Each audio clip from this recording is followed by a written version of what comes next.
बिस्मिल्लाहिर्रहमानिर्रहीम। नए फीचर्स में से रिसीवेबल और पेबल एजिंग में सबसे पहले तो रिसीवेबल एजिंग में हमने एक और ये मंथ वाइज और week wise report already available थी सेलोन 8 में। एक नई रिपोर्ट इंट्रोड्यूस करवाई गई है एजिंग विद इन 30 डेज़।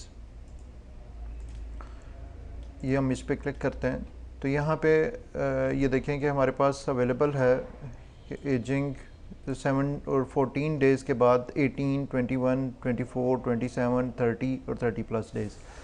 चूँकि अभी कंपनीज की पॉलिसीज़ चेंज हो रही हैं तो इस वजह से ये एजिंग जो है 2 वीक्स के बाद की जो एजिंग है वो डेज़ में 3-3 दिन के वक्फे के साथ शो करवा दी गई है।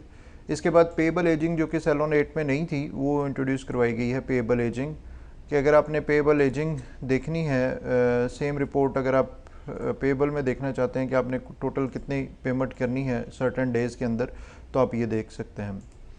ये रिपोर्ट भी उसी तरीके से कि आपने फॉर एग्ज़ाम्पल अब ये आपके पास आ रहा है कि टोटल आपने 14 डेज़ में ये पेमेंट करनी है, उसके बाद 21 डेज़ में आपने ये पेमेंट करनी है।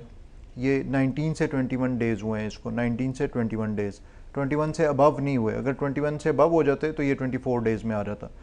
इसी तरह से अगर आप ये 30 प्लस तक आ रहा है तो 30 प्लस से अगर आपने आगे की रिपोर्ट देखनी है तो आप इसी एजिंग को मंथ वाइज देख सकते हैं। यही एजिंग आपके पास 30 डेज़, 45 डेज़ और 60 डेज़, 90 डेज़, 120 डेज़ और फिर सॉन चल रही होती।